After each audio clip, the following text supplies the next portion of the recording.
Juma kuni azizlar tirnoqlarni olishdik mana qarang. Bitta maslahat mana shu yerda insonlarga, azizlarga bitta yaxshi tavsiya, ham sunnat bu, ham shariatimiz talabi. Tirnoqni hammamiz bir haftada bir olamiz, iloji yo'q.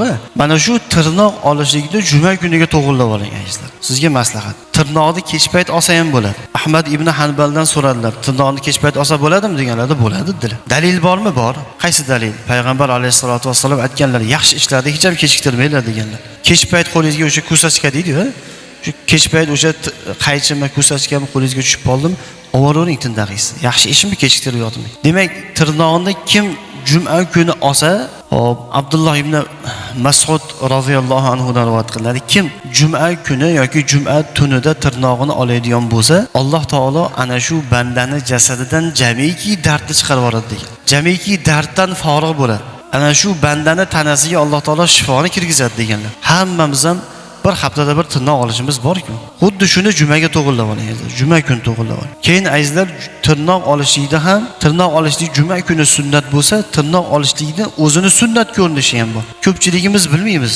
Ko'pchiligimiz qaychini o'sha ko'rsatgan olamizda bir boshdan olaveramiz. Tirnoq olishlikda sunnat ko'rinishi azizlar, o'ng qo'ldan boshlashlik kerak. O'ng qo'ldan boshlab, mana bu ko'rsatqich barmoqdan boshlaymiz, qarang. Meni yaqinimdagilar qarab o'rganib olsangiz yaxshi bo'ladi. Mana bu ko'rsatqich barmoqdan boshlaysiz. O'ng qo'lingizni ko'rsatqich barmog'ini birinchi olasiz, keyin o'rta qo'l deymiz. O'rta qo'lni olamiz, keyin mana bu nomsiz barmoq, jimjiloq, mana to'rov barmoqni oldiga, keyin chap qo'limizdan boshlaymiz. Chap qo'limizni jimjilog'i, nomsiz barmoq, o'rta barmoq, ko'rsatqich barmoq, bosh barmoq va oxiri o'ng qo'limizni bosh barmog'i. Tushunarli bo'ldi?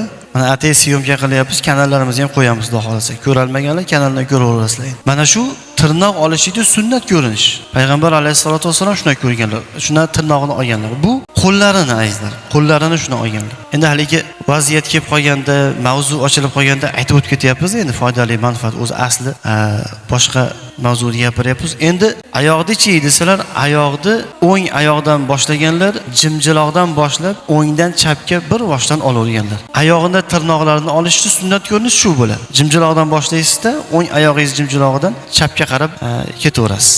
Oxiri chap oyog'ingiz jimjilog'ini olasiz. Oyoqni tirnog'ini olishdagi sunnat ko'rinish mana shu. Qo'ldagi esa hozir aytganimiz.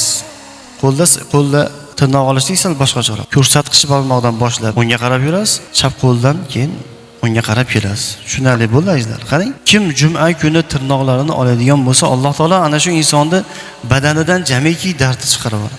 Badaniga shifoni kirgizadi. Shuna ulug' kun bu azizlar. Shunaqangi barakotli kun. Bu kunda har bitta daqiqasini, har bitta onini, har bitta soatini g'animat biladigan kun.